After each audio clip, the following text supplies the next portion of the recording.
out a letter which actually sent to a lot of councillors in Kirklees Council, majority of them.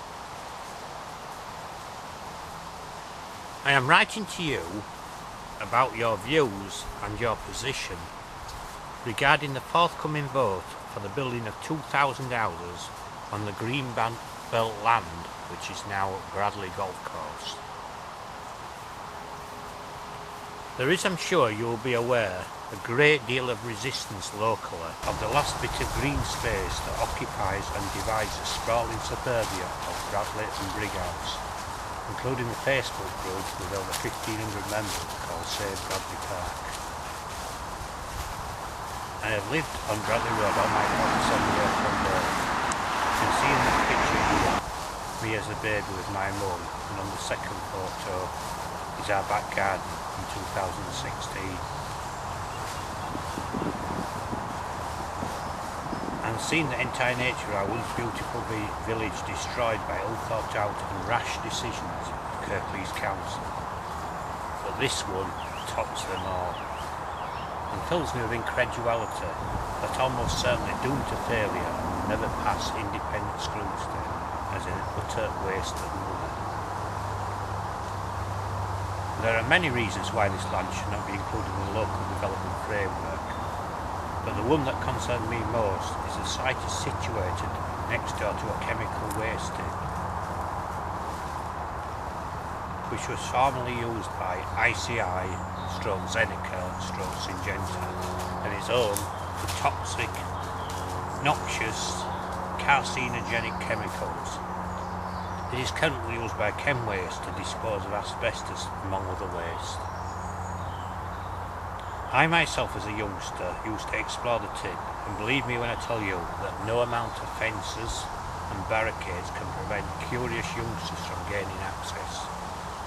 I blame a lot of my psychological problems on the unknown psychoactive effects of those hidden chemicals, and would not like another 2,000 families to endure what I have as a result of my childhood activities.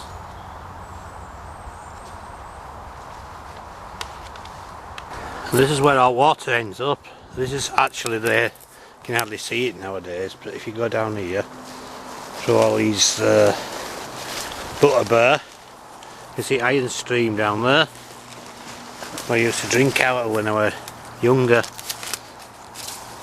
There it is, look. There's a chemically smell. My dad used to sell it when I got up for me. Well, it probably was good for me back in his day. But just look over there.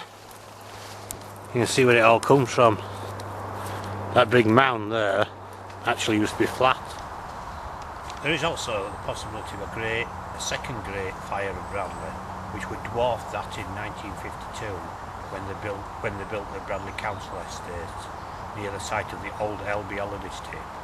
I would not like to think of the consequences if someone accidentally left the fire unextinguished in the former Zeneca part of the tip. The wildlife and the green corridor which separates the conglomerations of Bradley and Brighouse, and the fact that it's only the only one public run golf course in Kirklees, not to mention the congestion caused by a further 4,000 plus cars. The list goes on and on and on. Bradley Road has changed in my 47 years from a busy road to a road that is now so congested in the rush hour it resembles a giant car park, and I'm sure with the addition of 2,000 extra houses it would need to be widened at some point to accommodate the extra cars. With the golf course and fields gone, there would be no green space left.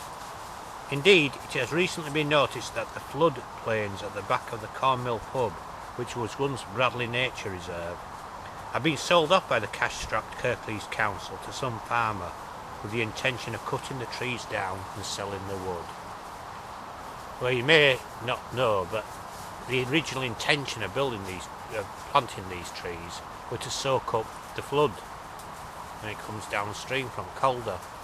And we've already seen in Boxing Day 2015 the extensive flooding that were caused at Murfield.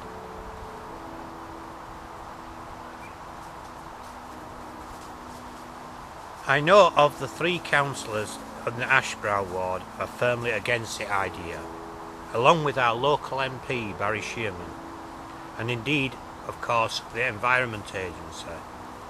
And as a council taxpayer, I'm simply asking you your voting intentions in the vote in October as to the inclusion of Bradley Park Golf Course in the local development framework. Now, I sent this letter to 65 of the 66 non-Ashbrow councillors, since the councillors of the Ashbrow ward are the good guys on our side. I received one positive reply. All the remaining 3 replies that I received out of 66 were along the lines of, "Your comments have been noted, but we will do as we please." This is not democracy. Kirklees Council has been likened to the North Korean government. The council had in excess of 900 objections, but concentrated on 2 positive, fabricated letters of support in their recent meeting. So what can we do?